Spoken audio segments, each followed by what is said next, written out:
sejam bem-vindos ao nosso podcast Saúde Entre Nós. Eu me chamo Érica Paula. E eu, Luara.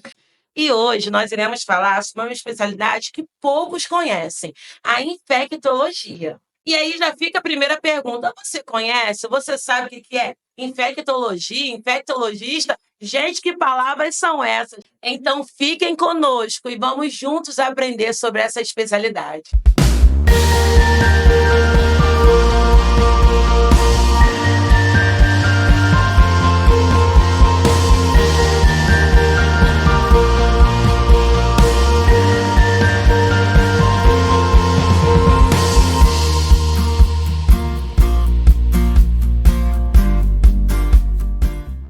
Para nos ajudar a esclarecer todas as dúvidas sobre esse tema, temos a honra de ter aqui conosco o médico infectologista. Olá, meu nome é Gustavo Magalhães, eu de formação sou médico infectologista. Eu me formei pela Unirio, fiz a residência médica pela Universidade do Estado do Rio de Janeiro, a UERJ, mestrado, doutorado pela Fiocruz, professor adjunto da Universidade do Estado do Rio de Janeiro, a UERJ, fui gerente do programa IST-AIDS e hepatites virais da Prefeitura do Rio de Janeiro por 3 vezes e sou referência em genotipagem para o HIV do Ministério da Saúde. Eu que agradeço, a honra é minha de estar aqui. Muito obrigado, Érica, Luara, por estar Obrigada. aqui com o podcast Saúde Entre Nós. E é um prazer a gente poder participar. Doutor, o prazer é todo nosso estarmos aqui com o senhor para aprender um pouco mais dessa especialidade. Então, eu já quero começar, se a Laura me permite, já com a primeira pergunta. O que faz um médico infectologista? O médico infectologista é um médico que a especialidade cuida de doenças infecciosas e parasitárias. São pessoas que apresentam doenças infecciosas que podem ser causadas por vírus, bactérias, fungos, micobactérias, ou seja, diversos micro-organismos, protozoários. Então, são diversas infecções que as pessoas às vezes nem conhecem ou não identificam. Mas o infectologista pode auxiliar, cuidar, orientar outros colegas especialistas e cuidar dessas infecções. Doutor, e quais seriam essas infecções? Existem diversas infecções, como, por exemplo, infecções respiratórias, como no caso de gripe, a Covid, pneumonias, podem ser, por exemplo, infecções transmitidas por mosquitos, por exemplo, dengue, zika, chikungunya, infecções sexualmente transmissíveis, como sífilis, HIV/AIDS, as hepatites virais, por exemplo. Existem infecções do trato urinário, são diversas, gastroenterite, meningites, então é um mundo, e inclusive as infecções que são relacionadas à saúde são as que a gente chama de infecções hospitalares. Interessante que quando a gente vê alguém com infecção urinária, dá muito frequente em mulheres, né? Mais frequentemente em mulheres, não, os homens não vão ter. A gente sempre fala para procurar um clínico geral, um ginecologista, mas o infectologista nós não temos esse hábito. O que normalmente acontece é que, inicialmente, as infecções urinárias que não são complicadas, os outros especialistas acabam iniciando o tratamento, mas quando a infecção urinária se torna recorrente ou uma bactéria que é resistente a antibiótico, aí ou seja, a infecção começa a se complicar e aí eles acabam solicitando nosso auxílio para orientar na conduta, a troca de antibiótico terapia, orientações em geral. Bacana. Que exemplos de infecções podemos citar?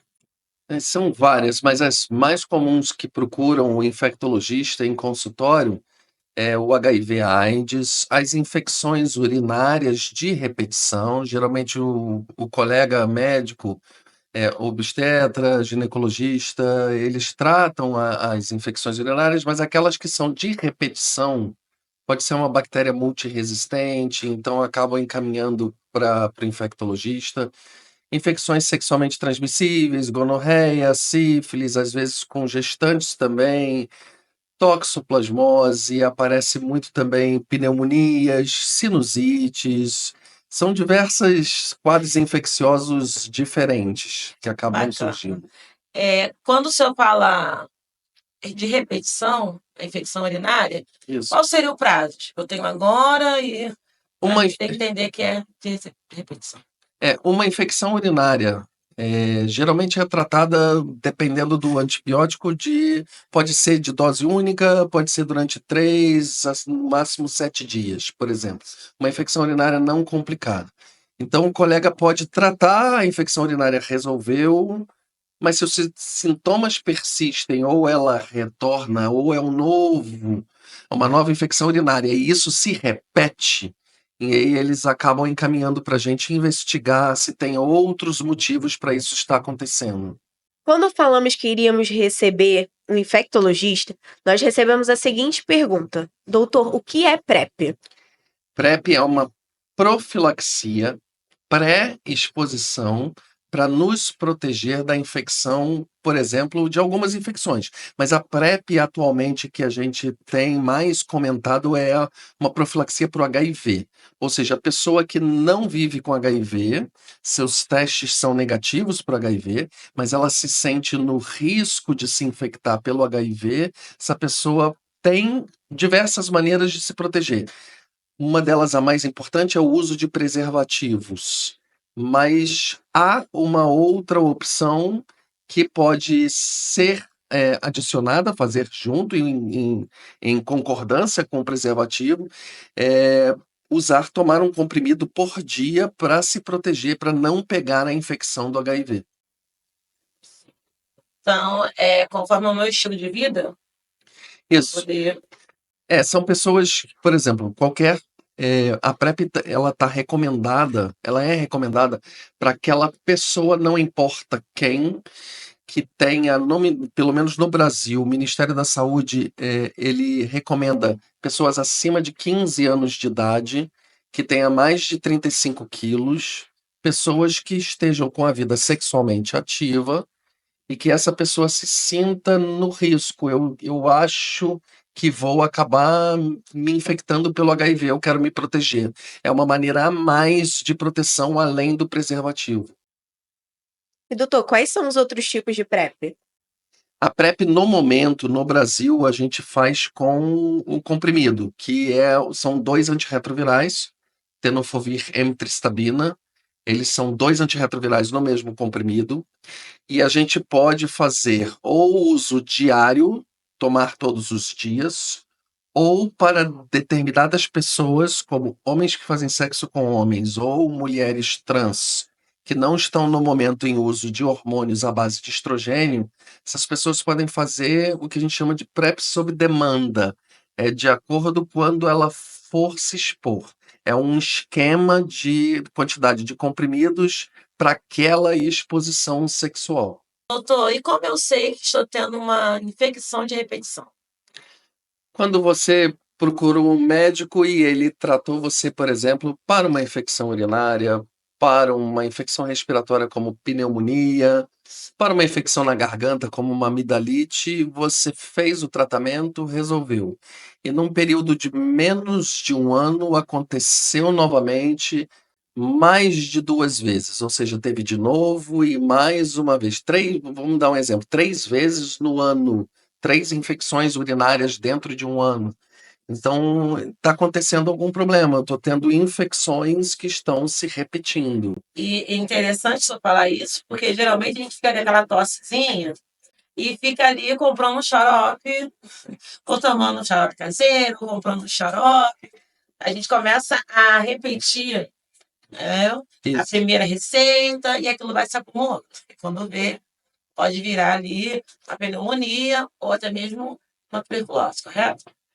Na verdade, para a gente adquirir a tuberculose, a gente tem que se infectar, ou seja, inalar o bichinho da tuberculose. Então, tem pessoas que têm tosses que não pegaram o bichinho da tuberculose, então não vai virar uma.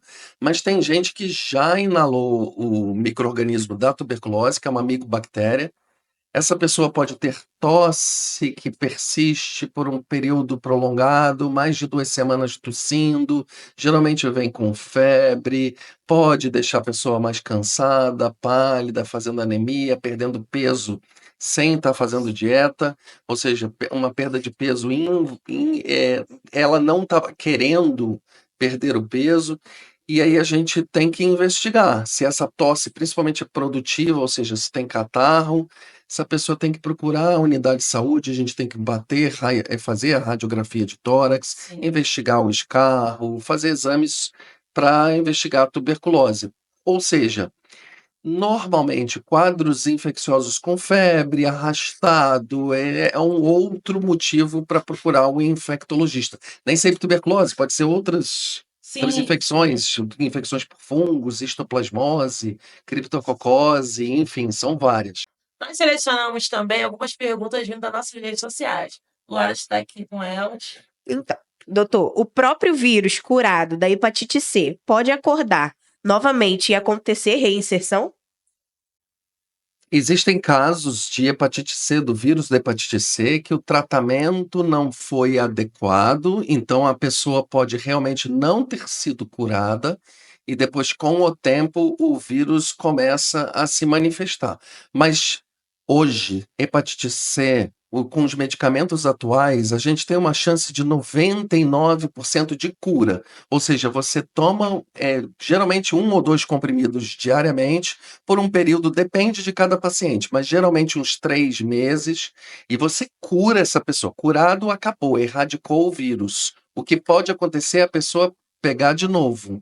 Ela pode pegar o vírus da hepatite C novamente, porque o vírus da hepatite C tem diferentes tipos. Nós chamamos de genótipos. Existe o genótipo tipo 1, tipo 2, 3. Então ele pode ter tipo 3, tratou, curou. E aí ele vai e se infecta de novo pelo tipo 4, por exemplo. Esse é o que pode acontecer. Doutor, e minha amiga, que tomou um arranhão de um gato no braço e ficou cheia de lesão em volta na pele?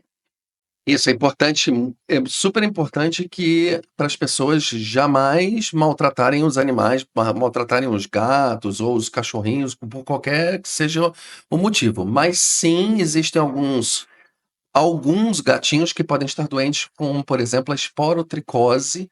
A esporotricose é uma micose de jardim, na verdade. Os gatos passam pelo jardim, eles se contaminam, acabam ficando doentes, e aí quando eles arranham a gente, sem querer, eles não tiveram a intenção, eles passam esse fungo que causa lesões que vão acompanhando o trajeto do nosso sistema linfático. E aí faz lesões cutâneas, a esporotricose, sim, geralmente o dermatologista acompanha esses casos, mas o infectologista também pode orientar e ajudar.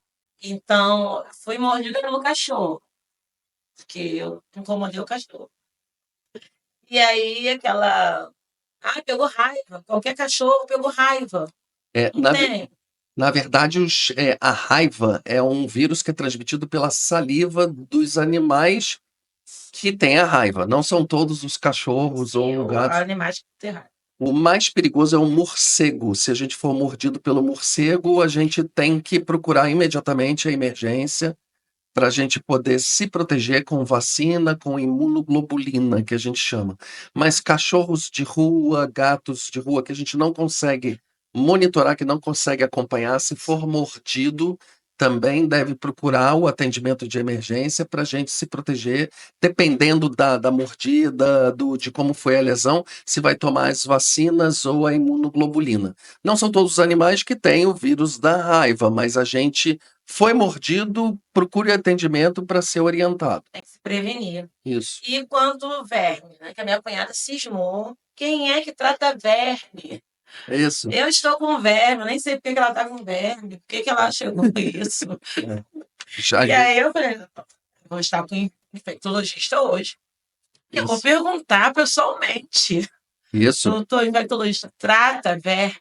Sim, o infectologista também trata as verminoses, esses vermes que acabam causando diarreia, desconforto abdominal, cólicas abdominais. Então, a gente investiga, a gente procura exame de fezes, faz cultura das fezes, a gente procura saber E a gente, identificando o verme, a gente faz tratamento com medicamentos específicos para isso. Sim, fala para ela para procurar um infectologista. Já ganhou aí o paciente. Isso. Bacana. Doutor, e aquelas pessoas que têm, tipo, no pescoço, embaixo do braço, cabeça? Isso. As ínguas são linfonodos, são gânglios linfáticos que aumentaram. Eles são algum sinal de que alguma inflamação ou infecção possa estar acontecendo. Se vem junto com febre, por exemplo, pode ser uma infecção mesmo que a gente tem que investigar. E aí o infectologista vai observar onde elas estão, qual é a característica, quantas são, se elas se são amolecidas, endurecidas, e a gente vai investigar por exames de sangue. Pode ser exemplos de infecções: mononucleose infecciosa, citomegalovírus, toxoplasmose, sífilis. A gente tem um mundo de infecções para ser investigado. Interessante que a gente tem o hábito de ter febre, toma um remédio. Exato. Amanhã eu tenho febre de novo, eu tomo outro remédio. Depois Isso. eu tenho febre de novo, eu vou tomando remédio. Então eu acabo não chegando a lugar nenhum. E Ex- digo que eu só passei mal naquela semana. Exato, é sempre importante que as pessoas entendam, automedicação pode ser perigosa, as pessoas acabam tomando um remédio que alivia a dor, mas você pode estar mascarando um quadro mais importante. Mesmo que você tenha sido visitado por algum outro colega médico, algum outro especialista, se os sintomas persistem, vem, procura, vem conversar com um se você tem a suspeição, pode ser uma infecção, pode procurar um infectologista que a gente vai orientar, ajudar. É porque antes a gente vai no colega, né? A gente vai no colega, vai na internet, a gente pesquisa. Hoje eu Isso. estou sentindo isso, acho que. Aí você acaba tratando E a o gente sintoma, né? acaba tratando a gente Isso. mesmo. Ou então, meu amigo fala: olha, eu senti dor de cabeça, eu tomei tal medicação. E eu vou lá e tomo também, até porque a dor de cabeça do meu amigo é igual a minha, né? É aquela Exato. coisa. E tem aquelas pessoas que querem fazer, que é muito importante, o que as pessoas chamam de check-up, né? Ou seja, você se expôs, por exemplo, sexualmente a alguma relação sexual desprotegida. É importante essa pessoa vir se testar para as ISTs, que são as infecções sexualmente transmissíveis. E aí a gente vai pedir exames para HIV, para sífilis, hepatite B, para hepatite C, a gente investiga, avalia se tem, por exemplo, corrimento no uretral, no pênis, vagina, que a gente chama isso de uretrite, para ver se é gonorreia, clamídia, ver se tem bolinhas, vesículas, bolhas de água, como que são dolorosas, geralmente o herpes, né? Então, as verrugas, que é o vírus chamado HPV, as pessoas que querem saber informações sobre vacinas, vacina para o tétano, vacina para sarampo, agora nós estamos tendo aí a varíola do Isso. macaco, monkeypox. Quer informações? Vem conversar com o infectologista. Bacana. Doutor, eu também tenho uma pergunta. Nós, nós temos um hábito de ter uma certa resistência ao infectologista. Pois é, A gente tem uma certa. Ai, infectologista, vamos pensar que eu estou com uma doença sexualmente transmissível. é, E aí o senhor está aqui com esse bate-papo, isso. abrindo esse leque, que o infectologista não está totalmente ligado a somente esta área da nossa saúde. Isso.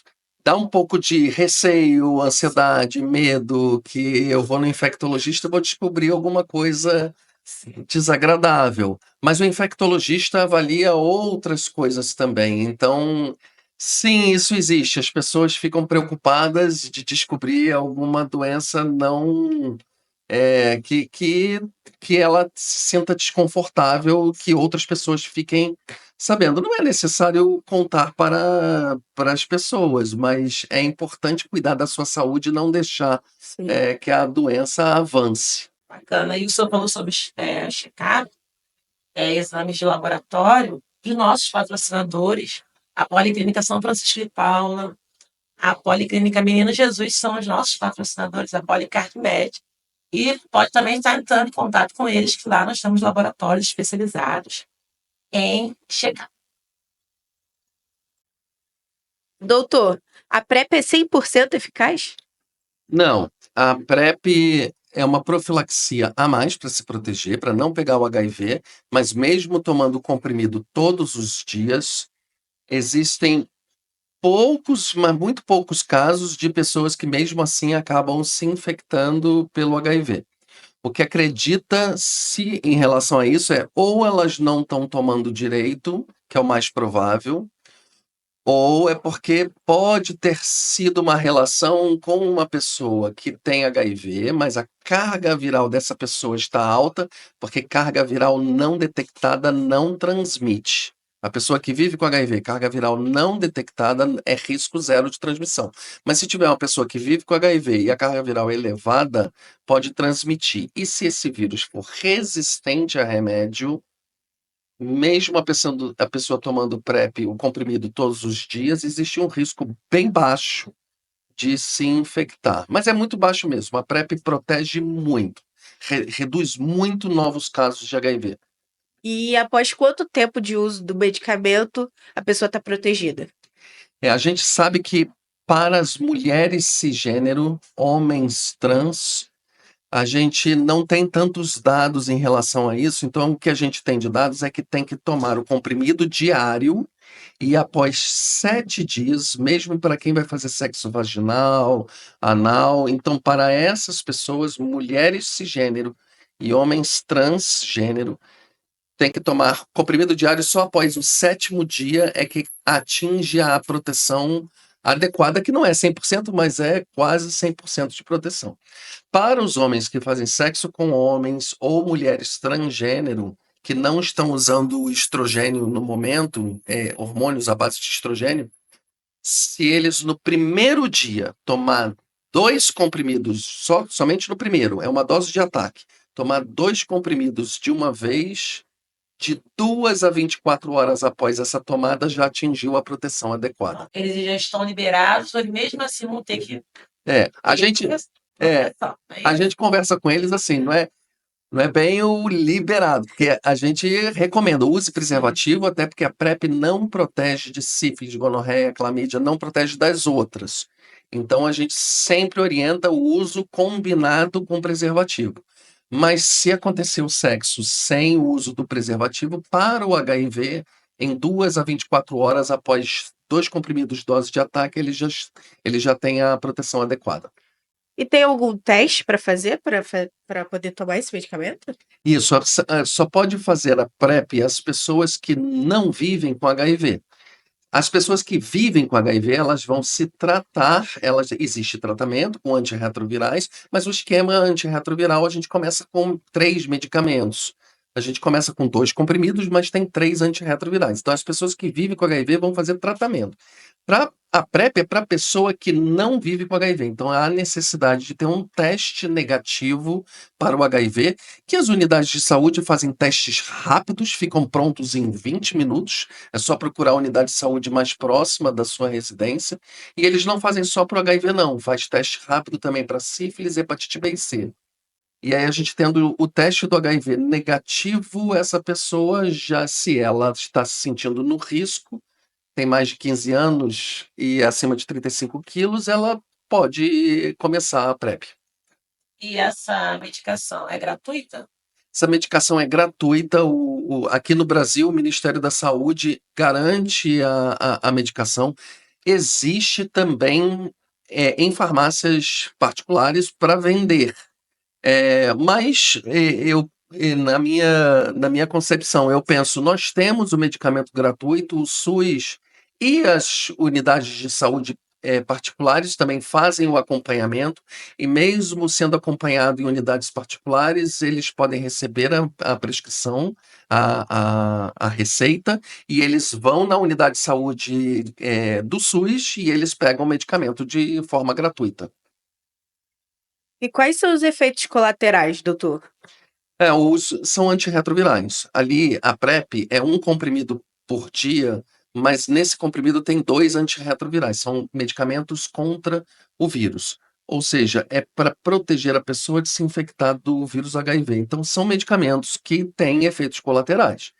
mas eles são muito bem seguros no sentido de que é muito difícil a pessoa ter efeitos colaterais graves. Isso é muito raro. O que normalmente uma pessoa ou outra relata, às vezes é um incômodo, um desconforto, um pouco de náusea, não chega nem a vomitar. Dificilmente fazem alergia à medicação. A longo prazo, quem tem mais idade, comorbidade, quem tem, por exemplo, diabetes, problemas ósseos, problemas renais, essas pessoas têm um risco um pouco mais elevado do medicamento deixar os rins funcionando um pouco mais lento. Então, um dos efeitos colaterais da medicação é reduzir a função renal a longo prazo para determinadas pessoas, não é para todo mundo. Então, é muito seguro, não tem que ter medo do uso da medicação. O que tem que fazer é o acompanhamento médico e os exames frequentemente. Bacana. E o que é PrEP sob demanda? Então, determinadas pessoas conversam conosco exatamente isso. Eu preciso tomar o comprimido todos os dias se eu vou me expor, por exemplo, eu tenho uma atividade sexual uma vez por semana, uma vez por mês. Eu preciso tomar um comprimido todos os dias, 30 comprimidos no mês, por causa de uma relação sexual. A PrEP sob demanda é para determinadas pessoas que têm uma atividade sexual menos ativa e que ainda está com estudos comprovando apenas para homens que fazem sexo com homens e mulheres transgêneros que não estão usando hormônio à base de estrogênio. Então, para essas pessoas, tem essa opção, se elas quiserem, Sim. de fazer a PrEP sob demanda. Seria, quando é que vai acontecer a relação sexual? Vai acontecer sexta-feira à noite. Então, de 2 a 24 horas antes, você faz a dose de ataque. 2 comprimidos, de uma vez. Use preservativo. Mas pode acontecer sem querer da relação não acontecer o uso do preservativo. E aí acontece o sexo sexta-noite. Aí no sábado, 24 horas após esses 2 comprimidos, toma um comprimido. E depois no domingo, 48 horas após esses 2 comprimidos, toma mais um. É um esquema de 2 antes do sexo, 2 horas depois, a 24 horas depois acontece o sexo, um. Fechou. Essa é a Tem PrEP que sob se demanda. organizar para fazer o sexo. Tem que ter. Não dá para acordar e falar, vou fazer agora. Isso, tem que ter Não. disciplina. Tem que ter disciplina. Até eu não fazer, tem que ter disciplina. Não pode errar. Exato. Isso aí. Bacana. Então, doutor, por que é importante a gente informar sobre a PrEP? Sabe que a infecção pelo HIV, a gente tem casos desde o início dos anos 80. Então, há mais de 40 anos, a gente passa por uma epidemia mundial de novos casos de HIV. Mesmo que a gente tenha tido uma redução discreta de número de novos casos, a gente ainda vê crescer muito casos novos, principalmente em jovens, adolescentes ou pessoas até com mais idade. Ou seja, novos casos de HIV podem ser evitados com o uso do preservativo, mas também se a gente tem essa arma a mais da prevenção. Existe também a PrEP, que é após a exposição sexual, mas existe a PrEP, que é a pré. Então, fazer o uso da PrEP, você reduz novos casos de HIV. Quando, por exemplo, eu atendo, chegou um rapaz novo, 17, 18 anos, e ele descobriu, eu agora estou vivendo com HIV. Tudo bem, a gente vai cuidar dessa pessoa, existem antirretrovirais para isso, tratamento, e a gente consegue controlar se ele tomar direitinho.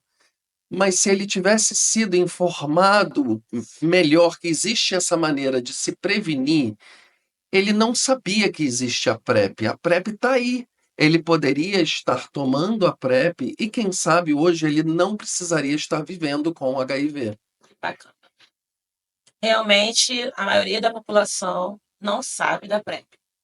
Exato, eu acho que se a gente divulga e a gente consegue passar para as pessoas, você é uma pessoa sexualmente ativa, você olhe para você mesmo, você acha que tem o risco de se infectar pelo HIV? Tem algumas pessoas que procuram a gente porque acabaram adquirindo outras infecções sexualmente transmissíveis. Por exemplo, teve gente que chega e fala: peguei sífilis. A sífilis tem cura, a gente faz o tratamento, geralmente com um antibiótico injetável, e a gente resolveu. Aí essa pessoa volta, outra sífilis, ou gonorreia, aí a gente vai e trata. Essa pessoa, fazendo o teste agora, pode não estar vivendo com HIV, mas essa pessoa está se expondo sem o uso de preservativo, está adquirindo infecções sexualmente transmissíveis. Algum momento ela vai acabar voltando com o teste de HIV positivo e agora vai ter que conviver com o HIV. Então, você se sente no risco? Você olhe para si. Eu posso uma maneira a mais de me proteger, use preservativo, mas tem uma maneira a mais de me proteger tomando o comprimido, eu posso me sentir mais seguro. Bacana. E só existe comprimido mesmo? A PrEP, a profilaxia pré-exposição, está sendo testada para outras tecnologias. Por exemplo, a Anvisa aqui no Brasil já aprovou um antirretroviral injetável de forma intramuscular. Então a gente tem uma injeção intramuscular aprovada pela Anvisa no Brasil, mas ainda não é disponibilizada. Ainda não tem, a gente ainda não tem, por exemplo, disponível pelo SUS. E a pessoa, essa injeção ela é aplicada a cada 2 meses no glúteo.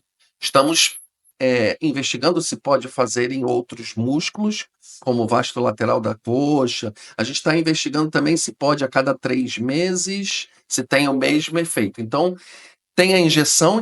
Doutor, tem gente que fala que a PrEP aumenta as ISTs. Na verdade, isso depende muito do hábito da pessoa, né? As ISTs, as infecções sexualmente transmissíveis, estão aumentando em todas as populações. Não é só aqui no Brasil, é no mundo inteiro. Em pessoas que fazem uso de PrEP e em pessoas que não fazem uso de PrEP. O aumento das infecções sexualmente transmissíveis está relacionado ao hábito das pessoas não usarem o preservativo. A PrEP ela é recomendada para ser feita junto com o uso do preservativo. A gente sempre recomenda porque a PrEP vai proteger para o HIV, não as ISTs, as outras ISTs. Só que o que acontece é que quem faz o uso da PrEP, essas pessoas estão vindo à consulta regularmente. E a gente acaba fazendo mais testes e a gente acaba investigando mais e a gente acaba descobrindo mais. Então, essas pessoas vêm, elas são orientadas mais vezes. Quando a gente detecta IST, a gente vai e trata. Enquanto pessoas que não fazem uso da PrEP e também não fazem uso do preservativo, acabam adquirindo IST e não estão sabendo, e elas continuam também transmitindo essas outras ISTs. Então é só por causa a frequência que eu tenho no médico. Também, assim, pelo hábito do uso do preservativo, o ideal é que todos utilizem, mas é importante sempre procurar o médico para poder fazer os exames, investigar, ser avaliado, examinado. Então, estou aproveitando que você está aqui nesse bate-papo. O que é o Mpox? Por que está falando? Por que está na mídia? É o assunto do momento. Nos esclareça, por favor. Isso. A Organização Mundial de Saúde, essa semana, nos alertou a Mpox, que a gente chamava antes, né, de varíola do macaco ou monkeypox, agora corretamente chamada de Mpox. É uma infecção, o infectologista também pode cuidar disso. Da varíola, é um vírus da varíola, é uma variante desse vírus da varíola que causa lesões cutâneas que podem ser apenas, às vezes, na genitália, no pênis, vagina, ânus, às vezes pelo corpo inteiro. São lesões diferentes tipos, máculas, pápulas, vesículas, crostas. Ela lembra muito assim uma mistura de catapora com herpes, elas são dolorosas. Essas lesões, essa infecção, ela é transmitida pelo contato direto da pessoa com pessoa, pode ser o contato com fluidos corporais da pessoa, por exemplo, gotículas também respiratórias. É óbvio que acontece com mais frequência em quem que está mais próximo um do outro, com contato mais íntimo, mais próximo. Sim. E essa pessoa se infectando, ela vai desenvolver essas lesões que são dolorosas e transmite para os outros. Até contatos indiretos, ou seja, por exemplo, roupa de cama.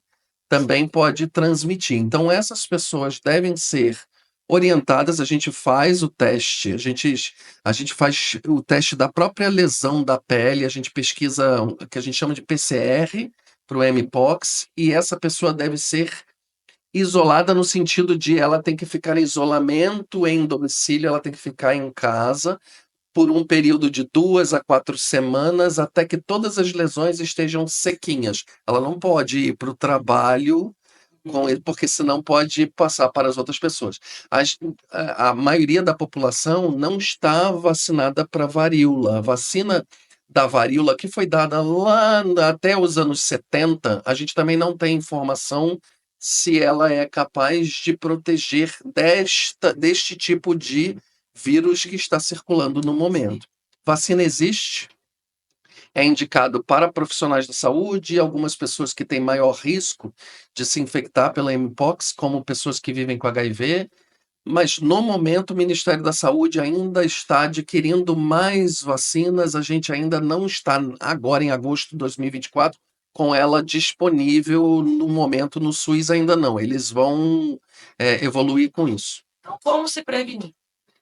O ideal é a gente evitar o contato íntimo, próximo com outras pessoas que estejam apresentando suspeita, lesões suspeitas de pele. E as pessoas que estejam doentes, que estejam com a infecção Mpox, essas têm que se afastar, tem que fazer o isolamento. A gente, na suspeita, o ideal é a gente sempre deixar o ambiente limpo, lembra um pouco o Covid, né? A gente tem que deixar o ambiente higienizado, higienize sempre as suas mãos. Se você estiver próximo de uma pessoa que esteja com lesões, o uso de máscara é importante. E a pessoa que esteja doente, ela deve ser isolada em domicílio.